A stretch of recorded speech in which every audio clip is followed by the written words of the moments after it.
నమస్కారాలు.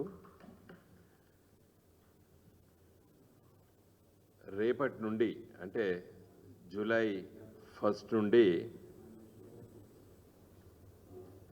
భారతదేశంలో criminal justice అంటే Indian evidence act, criminal procedure code, Indian penal code, ఇవి 3 చట్టాలని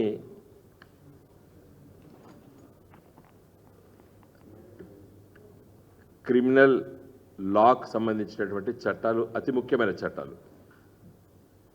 కొన్ని చట్టాల తర్వాత టెర్రరిస్ట్ యాక్ట్లు అవి ఇవి ఉన్నాయనుకోండి. బేసిక్గా ఒక నేరాన్ని జరిగినప్పుడు ఆ నేర పరిశోధన,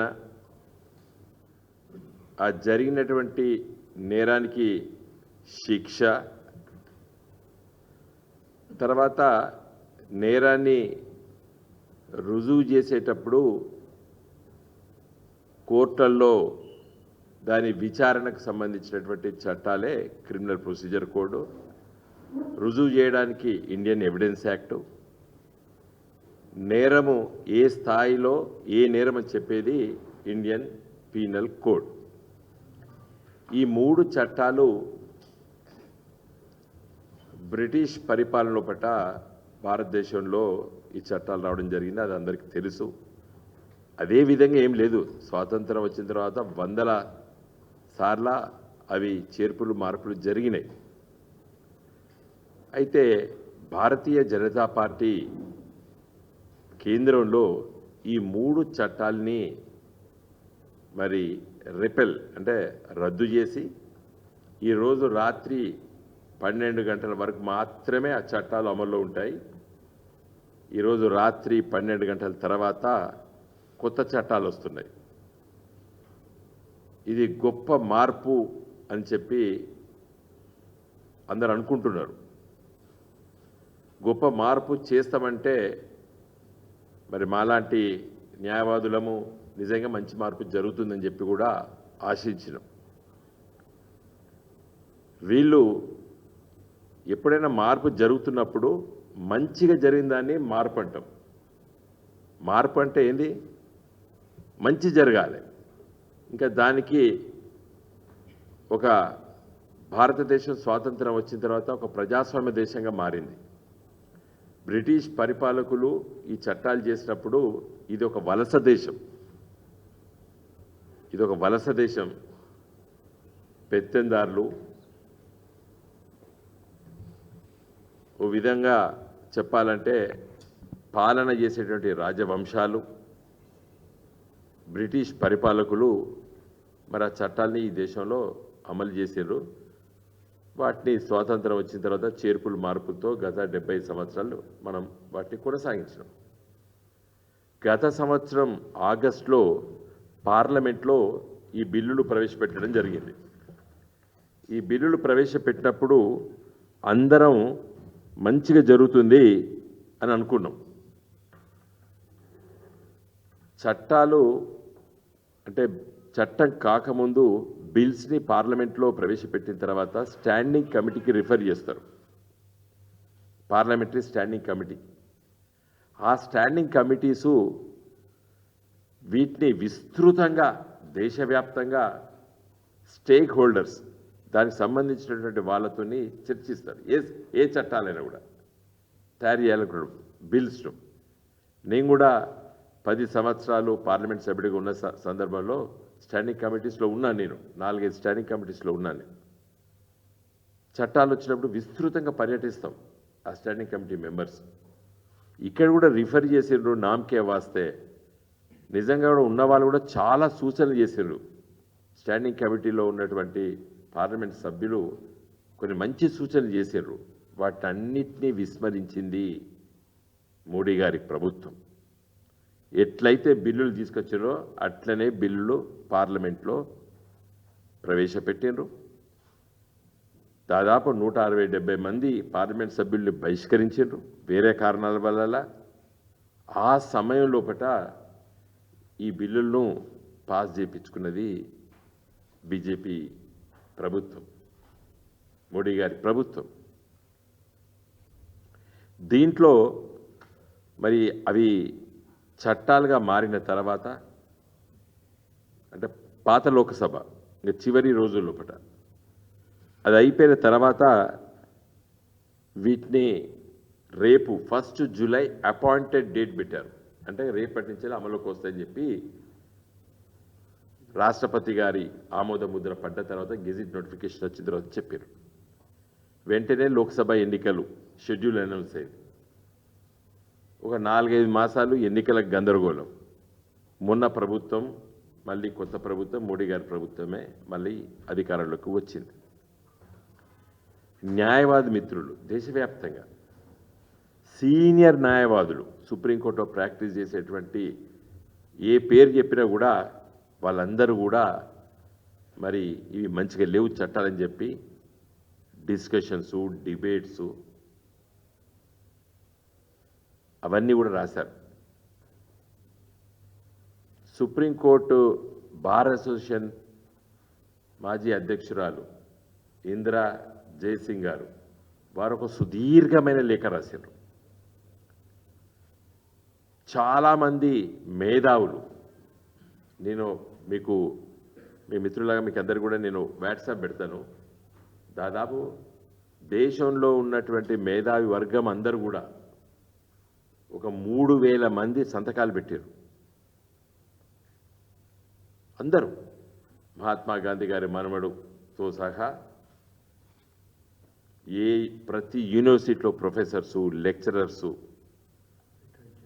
retired high court judges, retired supreme court judges, senior న్యాయవాదులు, మీరు ఏ పేరు చెప్తే ఆ సీనియర్ న్యాయవాదులు అందరూ కూడా వీటిని డిఫర్ చేయండి అని చెప్పడం జరిగింది.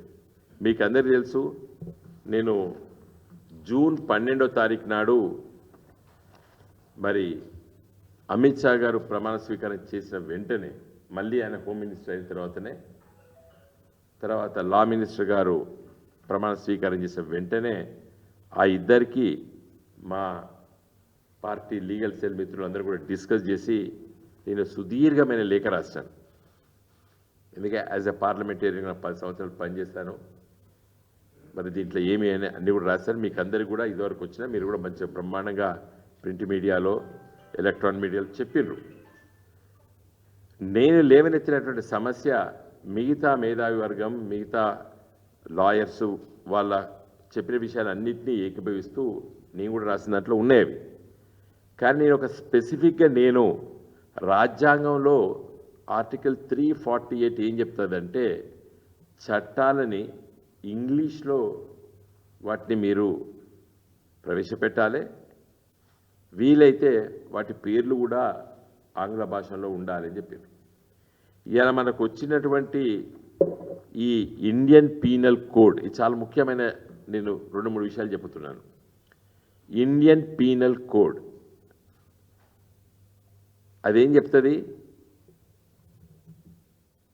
నేరాలు ఇవి నేరం, ఈ విధంగా మీరు ప్రవర్తిస్తే ఇది నేరము, దీనికి ఇంత శిక్ష, నేను ఒకరిని తిడితే నువ్వు తిట్టినందుకు ఇది ఈ సెక్షను ఇంత నీకు పనిష్మెంట్, నేను ఎవరైనా కొడితే దానికి ఇంత, హర్ట్ ఇంత, గ్రీవియస్ హర్ట్ కత్తితో పొడిస్తే ఎంత, చంపాలని ఉద్దేశంతో పొడిస్తే దానికి 307, చంపితే 302, ఇవన్నీ పీనల్స్. అంటే నువ్వు ఒక సిటిజన్, ఒక పౌరుడు ఇవి చేయకూడదు, ఇవి చేస్తే నేరము, దీనికి ఇది శిక్ష అంటారు. దాన్ని ఏమంటారండి, ఇండియన్ పీనల్ కోడ్. మన తెలుగు భాషలో భారతీయ శిక్షా స్మృతి అని చెప్పి మేమందరం చదువుకున్నాం. అంటే హిందీలో కూడా అదే శిక్ష. వీళ్ళు ఇప్పుడు ఏం పెట్టిండ్రు, దానికి పేరు భారతీయ న్యాయ సన్నిహిత అని పెట్టారు. నాకు అర్థం కాదు, ఇది న్యాయం ఎట్లయితుంది? ఐపీసీ ఇండియన్ పీనల్ కోడ్కి భారతీయ న్యాయ సన్నిహిత ఎట్లయితుంది? అసలు తర్జుమా చేస్తే కూడా కరెక్ట్ భాష లేదు నా దృష్టిలో. I'm ready for debate. నువ్వు పెట్టదలుచుకుంటే భారతీయ శిక్ష స్మృతి అని పెట్టనుంటివి. నువ్వు సంస్కృతిలో పెట్టాలని చెప్పి బీజేపీలకు ఇష్టం ఉంటే ఇంగ్లీష్ పేరు ఎందుకు అని అనుకుంటే భారతీయ శిక్షా స్మృతి అని పెట్టాలి. న్యాయ సంహిత అని పెట్టాడు. తర్వాత భారతీయ నాగరిక సురక్షా సంహిత అని పెట్టాడు, సిఆర్పిసి.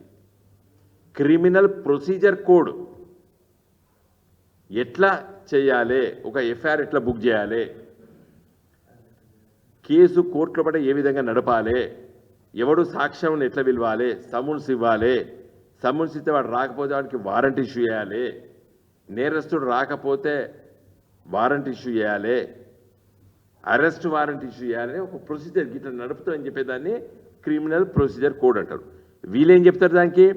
భారతీయ నాగరిక సురక్ష సంహిత అని చెప్తాడు. ఇంకా మూడోది ఇండియన్ ఎవిడెన్స్ యాక్ట్కి భారతీయ సాక్ష్య అభియాన్ అనేది పెట్టారు. సరే ఏం పెట్టారు కానీ ఇవి మూడు నువ్వు ఈ హిందీ సంస్కృతము ఎవరికి వస్తుంది? అసలు నీ హిందీ భాష రుద్దడం ఏది మా మీద? దక్షిణ భారతదేశంలో ఇవి లింగ్విస్టిక్ స్టేట్స్. తెలుగు భాష మాది, తమిళ భాష, మలయాళం భాష, కన్నడ భాష, ఒరియా, బంగాల్, పంజాబు, తర్వాత మరాఠీ. కాబట్టి ఇది నువ్వు అసలు అంటే మీ పెత్తనం మోడీ గారు ఎట్లా నడిపిండు ప్రభుత్వాన్ని అంటే వాయిస్ ఓటు మీద బిల్లులు పాస్ చేసుకునేటువంటి ఒక అహంకారపూరితంగా ఇవి తీసుకొచ్చినాం నాయన, ఇది కరెక్ట్ కాదని చెప్పి మేమందరం మా పార్టీ లీగల్ సెల్ మేము ఒక సుదీర్ఘంగా లేఖ రాసినాం. ఇంకా దీంట్లో పట్టించుకోలేదు, మాట మాట్లాడలేదు. తర్వాత ఇవాళ దేశంలో సీనియర్ న్యాయవాదులు, మేధావి వర్గం,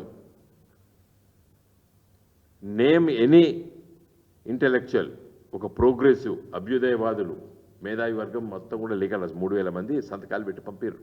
సీనియర్ ఐఏఎస్ ఆఫీసర్లు, క్యాబినెట్ సెక్రటరీస్, లా సెక్రటరీస్, మాజీ లా సెక్రటరీస్, హైకోర్టు జడ్జెస్, సుప్రీంకోర్టు మాజీ జడ్జెస్. ఈ అమిత్ షాకు మోడీకి ఏం పట్టింపు లేదు.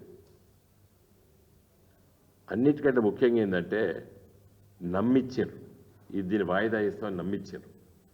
మాకు బార్ కౌన్సిల్ ఆఫ్ ఇండియా ఉంటుంది. బార్ కౌన్సిల్ ఆఫ్ ఇండియా మా స్టాట్యుటరీ బాడీ, మా న్యాయవాదులకి. మొన్న bar council of India bar అసోసియేషన్లకు అందరికి లేఖ రాసిండ్రు. ఏం రాసిండ్రు? మీరు స్ట్రైక్ చేయకండి, ప్రభుత్వంతో మాట్లాడుతున్నారు, ప్రభుత్వం మనతో మాట్లాడుతున్నది అని చెప్పిండ్రు. అంటే ఇండైరెక్ట్గా ఏం చెప్పిండ్రు? దాని అర్థం ఏంటంటే ఇది కొంతకాలం దీన్ని అబెయన్స్లో పెడతాం, పోస్ట్పోన్ చేస్తాం, మరొకసారి ఈ సెక్షన్స్ అన్నిటి కూడా సుదీర్ఘంగా చర్చిద్దామని చెప్పారు. నేను 2-3 మీద మీకు నేను ఎక్స్ప్లెయిన్ చేసి తర్వాత మా మిత్రులు భరత్ గారు మాట్లాడతారు. ఇప్పుడు అగ్రికల్చరల్ ఫార్మ్ లాస్ 3 తీసుకొచ్చిండ్రు మోడీ గారు. విపరీతమైన ప్రొటెస్టు హర్యానా, పంజాబు, ఉత్తరప్రదేశ్లో అయితే వాటిని నిలుపుదల చేసారు. ఇన్ని అబెయన్స్ పెట్టి నోటిఫైడ్ డేట్ని అబెయన్స్లో పెట్టారు. తర్వాత 6 నెలలకు వాటిని విత్డ్రా చేసుకున్నారు మోడీ గారు ప్రధానమంత్రిగా. క్షమాపణ చెప్పి విత్డ్రా చేసుకున్నాడు. 800 మంది రైతులు చచ్చిపోయిన తర్వాత. ఇవాళ మేము ప్రజాస్వామ్య హక్కుల కోసం కొట్లాడేటువంటి న్యాయవాదులు. మేము ఒక రాజకీయ పార్టీ తరఫున నేను తెలంగాణ ఉద్యమంలో మరి మా పార్టీ ముందు వరుసలో ఉన్నది. ఈ ఉద్యమాన్ని నడిపి తెలంగాణ సాధించిన రాజకీయ పార్టీ మాది. మేము ఇలా ప్రజాస్వామ్య హక్కులు ప్రజల్లో కాపాడాలి కాబట్టి నేను ఇంకా టైం ఉన్నది మోడీ గారికి. రాత్రి 12 లోపు ఎప్పుడైనా కూడా దీన్ని నిలుపుదల చేసేటువంటి హక్కు, శక్తి మోడీ గారికి ఉన్నది. నా పర్సనల్ రిక్వెస్ట్, మీరు దీన్ని వాయిదా చేయండి, ఇన్ని అబెయన్స్ పెట్టండి, నోటిఫైడ్ డేట్ని చర్చించండి. ఎంత ఘోరంగా అండి! మీకు 2-3 విషయాలు చెప్తారు, చాలా ఉన్నాయి. ఎఫ్ఐఆర్ రిజిస్ట్రేషన్ చేస్తారు. Cognisable offences, non cognisable offences రెండింటిలో కూడా చేయాలి. చేసేటప్పుడు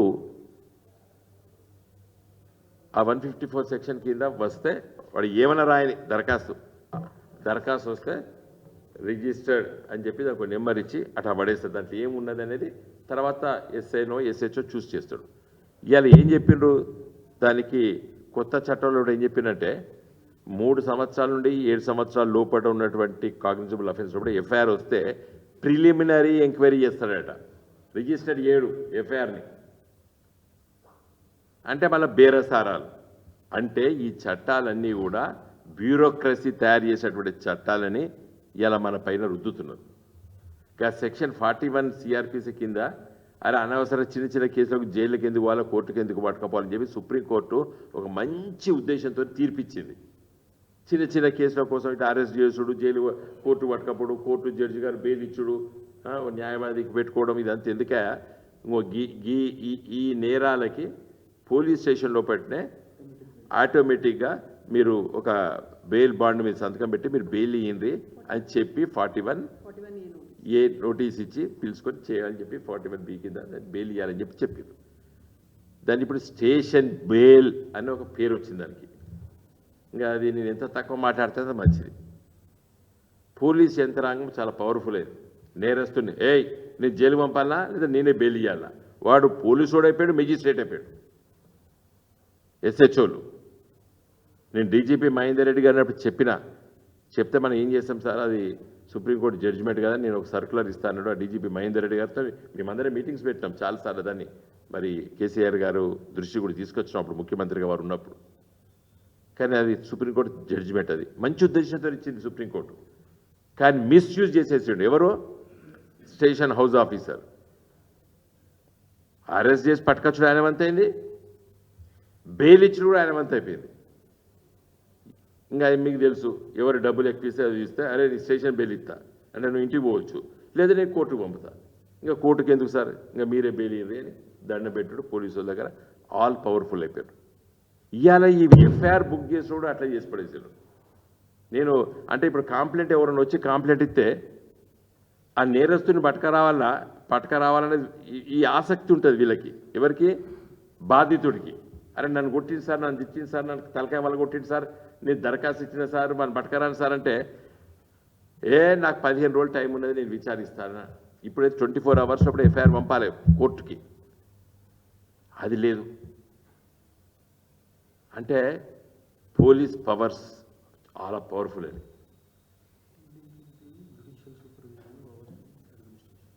ఏమైపోయింది ఇది అంటే బ్యూరోక్రసీని, పోలీస్ యంత్రాంగాన్ని ఆల్ పవర్ఫుల్ చేశారు. దరఖాస్తు బాధితుడు కూడా ఇలా హింస గురవుతాడు. మన తలకాయ వలిగి వాడు మొత్తుకుంటా అంటే నాకు అధికారం ఉన్నది, నిన్ను వాడే కొట్టిండా లేదా నేను చూస్తా. ఇదివరకేది పోలీసు వాడు ఇస్తే దరఖాస్తు ఇచ్చి కోర్టుకు పంపాలి 24 గంటల లోపల ఇన్వెస్టిగేషన్ చేయాలి. కానీ అలా దరఖాస్తు కోర్టు పంపకుండా 15 రోజుల వరకు కూడా ఉంచుకునేటువంటి అధికారాన్ని పోలీసు వాళ్ళకి అప్పచెప్పడం అనేది ప్రజాస్వామ్య వ్యవస్థకు చీకటి రోజు రేపు తయారు కాబోతున్నది ఈ దేశం లోపల. అంటే జ్యుడిషియరీని మొత్తం నిర్వీర్యం చేసేస్తున్నారు. కోర్టులు, న్యాయ వ్యవస్థ మొత్తం కూడా ఇలా టీత్లెస్ అయిపోతున్నారు. ఇదివరకు ఎఫ్ఐఆర్ బుక్ చేస్తే మాలాంటి న్యాయవాదులం ఫస్ట్ ఇన్ఫర్మేషన్ ఏమి ఇచ్చిండ్రి, ఎవడు కొట్టిండు, వాడి జుట్టు ఉన్నదా, టోపీ ఉన్నదా, వాడు ఏ అంగి వేసుకున్నాడు, ఏ బట్టలు వేసుకున్నాడు, కోర్టుకు ఎప్పుడు పట్టుకొస్తాం మేము దాన్ని చూసుకొని క్రాస్ ఎగ్జామిన్ చేస్తాం. అంటే నేరం జరిగిన మొదటి వచ్చేటప్పుడు ఏం చెప్పిండు, తర్వాత కేసు డెవలప్ చేసిండా అనేది ఉంటుంది ఎఫ్ఐఆర్లో. చాలా క్రిమినల్ కేసులో కూడా ఒక క్రిమినల్ ప్రాక్టీస్ చేసే అడ్వకేటు ఎఫ్ఐఆర్నే చదువుతాడు ఫస్ట్. 161 స్టేట్మెంట్స్ కొరాబరేట్ అవుతుందా అవుతలేదా అనేది చూస్తాడు. ఇంకా ఇది ఇవాళ లేదు, ఎఫ్ఐఆర్ 15 రోజులకి ఇస్తాడు. వాడు 161 స్టేట్మెంట్స్ ఏముంటాయి ఇదే రాస్తాడు. ఎఫ్ఐఆర్ డిలే ఎందుకు ఎఫ్ఐఆర్ డిలే చేసినావు? ఇప్పుడు మర్డర్ అయింది, 3 రోజులకు వచ్చి దరఖాస్తు ఎందుకు ఇచ్చినావు నువ్వు అని మేము ట్రయల్లో విల్ ఎలిసిట్ ది రియాలిటీ. కానీ అవన్నీ ఏం లేవు. నువ్వు ఇట్లా చెప్పకపోతే రేపటిదాకా చెప్తాను నేను. అన్ని సెక్షన్స్ ఉన్నాయి దాంట్లో, అన్ని ప్రొవిజన్స్ లోపల మిస్టేక్స్ ఉన్నాయి. ఇప్పుడు ఒక రైటర్, ఒక మాజీ జడ్జి గారు ఒక వ్యాసం రాసిండ్రు. దాంట్లో వారు ఏమన్నారంటే, ప్రథమ సమాచార నివేదిక ఎఫ్ఐఆర్ని నమోదు చేయించుకోవాలంటే బాధితులకు తలకిందలు పెట్టి తపస్సు చేసే పరిస్థితి ఏర్పడ్డది. ఎవరికి? బాధితుడికే. ఒక స్త్రీ ఉందనుకోండి, ఏదైనా అఘాయిత్యం జరిగితే అమ్మాయి పోయి చెప్పుకోవాలంటే వాడి మీద కేసు బుక్ చేయాలని చెప్పి వీనికి కాళ్ళు చేతులు పట్టుకోవాలి. ఇప్పుడు పో, నేను మెల్లగా చూస్తా పో అనే అధికారం పోలీసులకు అప్పగిస్తుంది ఈ చట్టం. ఇంకా హ్యాండ్ కఫ్స్ వేడిది వేయొద్దని చెప్పి సుప్రీంకోర్టు చెప్పింది, ఇప్పుడు వేసుకునేట్టు చెప్పింది. తర్వాత రిమాండ్ చట్టంలో ఏం చెప్తారంటే, ఇలా ఒక అరెస్ట్ అవుతారు, జ్యుడిషియల్ రిమాండ్కి పంపిస్తారు కోర్టుకి. పంపించిన తర్వాత 14 రోజుల లోపట్నే పోలీసులు వాళ్ళ కస్టడీ తీసుకొని మాకు ఇన్వెస్టిగేషన్లో వాళ్ళని మేము పిలుచుకుంటామని చెప్పి ఫస్ట్ 14 days లోపల దరఖాస్తు వేయాలని ఉన్నది చట్టం, ఈ రోజున చట్టం. ఇప్పుడు దాన్ని 90 రోజులకు మార్చిందండి. ఎంత డేంజర్ అంటే ఇది. యూజ్లెస్ ఫెలోస్ ఎవరు డ్రాఫ్ట్ చేసిండో దాన్ని ఇలా ఒక అరెస్ట్ చేసి జైలు జ్యుడిషియల్ కస్టడీకి పంపిస్తారు, జైలుకు పోతాడు వాడు. 14 రోజుల లోపల పోలీస్ కస్టడీ తీసుకోవాలి. ఇప్పుడు నిన్న మొన్న మీరు చూస్తేనే కదా, పొలిటికల్ లీడర్స్ కేజ్రీవాల్ అందరినీ కూడా అంతకుముందు జ్యుడిషియల్ రిమాండ్ చేసి పోలీస్ కస్టడీ తీసుకున్నారు. ఇప్పుడు 90 రోజులు, 60 రోజులు, 90 రోజుల వరకు కూడా చేసుకోవచ్చుండి. అది అంటే వాడు ఏం చేస్తాడు, ఒకసారి జ్యుడిషియల్ కస్టడీకి వచ్చి వస్తే మేము బెయిల్ పిటిషన్ వేసి 15వ రోజో, 16వ రోజో, 17వ రోజో, 20వ రోజో బెయిల్ ఇప్పిద్దాం మేము. ఇవాళ 90 రోజులు మనకు టైం ఉన్నది పోలీసులకి, నేను పోలీస్ కస్టడీ తీసుకుంటా అని.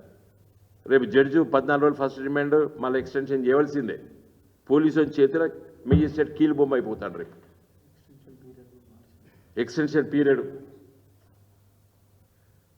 కాబట్టి దయచేసి మోడీ గారిని ఈ సాయంకాలం పూట అడుగుతున్నాం, ఒక ప్రజాస్వామ్యంలో ఒక బాధ్యతాయుతమైనటువంటి రాజకీయ పార్టీ ఆఫీస్ నుండి, భారత రాష్ట్ర సమితి ఆఫీస్ నుండి తెలంగాణ ఉద్యమం నడిపినటువంటి ఈ పార్టీ వేదిక నుండి మేము న్యాయవాదులను రిక్వెస్ట్ చేస్తున్నాం. ఒక ప్రజాస్వామ్యం లోపల ఒక ప్రజాప్రతినిధిగా పనిచేసినటువంటి అనుభవం ఉన్నటువంటి ఒక పార్లమెంట్ సభ్యుడిగా 10 సంవత్సరాలు పనిచేసినటువంటి ఒక వ్యక్తిగా నేను రిక్వెస్ట్ చేస్తున్నాను, ఇలా రాత్రి 12 గంటల వచ్చేదాన్ని ఆపండి. మా బార్ కౌన్సిల్ని కూడా మీరు మోసం చేశారు.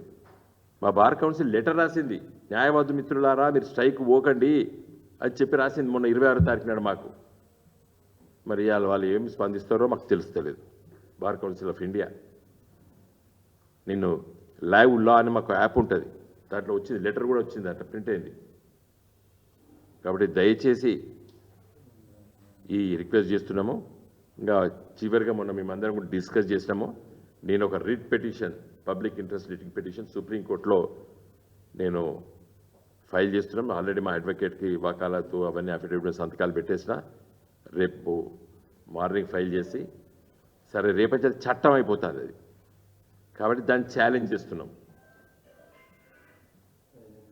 సుప్రీంకోర్టునే ఫైల్ చేస్తున్నాం, నేనే ఫైల్ చేస్తున్నా. బహుశా ఈ 1 week లోపల అది నెంబర్ అవుతుంది. ప్రజాస్వామ్యాన్ని కాపాడాల్సిన బాధ్యత మా మీద ఉన్నది కాబట్టి మేము ఈ చర్యలు తీసుకుంటున్నాము. ఎమర్జెన్సీ గురించి నిన్న పార్లమెంట్లో బాగా మాట్లాడారు బీజేపీ ఎంపీలు. ఇక్కడ ఎంతమంది? 8 మంది గెలిచిండ్రు.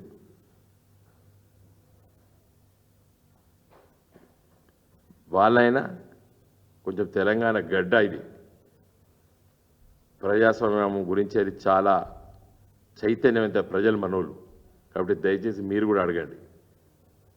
ఇప్పుడు ఢిల్లీలో ఉన్నారో ఎక్కడ ఉన్నారో మీరు నాకు తెలియదు, కానీ దాన్ని అభ్యర్థించ పెట్టించే ప్రయత్నం చేయండి. తప్పనిసరిగా సుప్రీంకోర్టులో మా వాదనను వినిపిస్తాం. నాకు తెలుసు చాలామంది సీనియర్ లాయర్స్ ఆర్గ్యూ చేస్తారు ఈ కేసెస్ అన్నీ కూడా. నాకైతే విష్ఫుల్ థింకింగ్ ఏంటంటే డెఫినెట్గా సుప్రీంకోర్టు దీంట్లో ఇంటర్వ్యూన్ అవుతుంది తప్పనిసరిగా, కాక తప్పదు.